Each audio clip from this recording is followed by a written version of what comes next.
Hi my lovely friends, বাচ্চারা সবাই school college office যে যার মতো চলে যাওয়ার পর এখন আমার নাস্তা খাওয়ার পালা। তো আজকে যেটা মনে হচ্ছিল, একটু ভর্তা খেতে মন চাচ্ছে। পোলাও চাল দিয়ে যে আপনার খুদের চচ্চড়িটা করে, বা কি বলে এটাকে, অনেকে বউ ভাত বলে।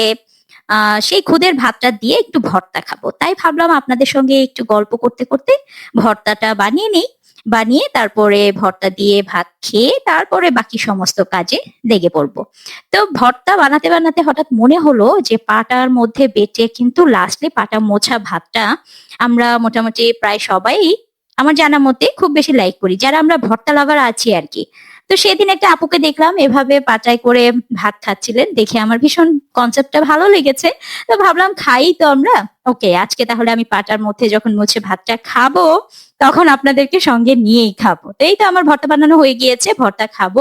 কিন্তু আমি লাল মরিচ দিয়ে কখনোই ভর্তাটা করি না, কাঁচা মরিচের ঝালটাই আমি প্রেফার করি, কারণ লাল মরিচটা শরীরের জন্য খুব একটা ভালো না।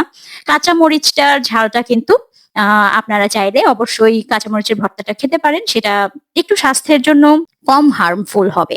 তো যাই হোক, আমি আমার ভর্তাটা দিয়ে মাখিয়ে নিচ্ছিলাম পুরোপুরি। খুদের যে ভাত আছে সেটার সঙ্গে খুব ঝাল ঝাল করে বানিয়েছি কাঁচামরিচের ভর্তা, সবুজ ভর্তা। এটা লাল ভর্তা হবে না, এটা হবে সবুজ ভর্তা। খেয়ে একেবারে পেট শান্তি তো দুনিয়া শান্তি, তারপরে বাকি সমস্ত যা যা কাজ আছে সেগুলো করে নেব। এখন তো মনে হচ্ছে ঘরের মধ্যে খেলনার বিস্ফোরণ হয়েছে। অবশ্য এতে আমার কোনো অসুবিধা হয় না, বরং আনন্দই লাগে, কারণ একসময় ঘরের মেঝেও পরিষ্কার থাকবে, আওয়াজও কম হবে, খাটের বালিশগুলো এদিক সেদিক আর থাকবে না, জুতাগুলোও সুন্দর সাজিয়ে রাখা থাকবে। আর এই অগোছালো ব্যাপারটা আমাকে মনে করিয়ে দেয় আমার বাচ্চারা আমার সাথে আছে, তারা দিনের পর দিন নিজেদেরকে এক্সপ্লোর করছে। এতে আমি কিছু মনে করি না। তো যাই হোক, এই তো আপনাদের সঙ্গে কত কথা বলি, যখন বসি আপনাদের সঙ্গে অনেক কথা বলে ফেলি। তো এই তো আমি পাটায় করে ভাত খাবো বলছি, নিয়ে নিলাম পাটাটা এভাবে। যাদের ঘরে বড় পাটা আছে তারা কিন্তু এই কাজটা করতে যাবেন না, এতে করে কিন্তু অনেক প্রবলেম হবে। আর এরকম ছোট পাটা হলে কিন্তু প্রবলেম নেই, ছোট পাটার মধ্যে আপনারা এইভাবে নিয়ে খেতে পারেন। বিসমিল্লাহ। হুম, এটা যে কি স্বাদ কি বলবো, দেখুন, এটা যে এত মজা।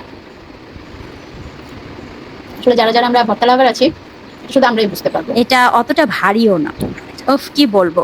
এখন তো ভয়েস ওভার দিচ্ছি, ভয়েস দিতে দিতে আমার আবার খিদে লেগে যাচ্ছে। এত মজা হয়েছিল ভর্তাটা, যা বলার বাহিরে। সাথে তো কাঁচামরিচ একটা মাস্ট, কারণ ওটা তো ভর্তার সাথে সেদ্ধ হয়ে গিয়েছে।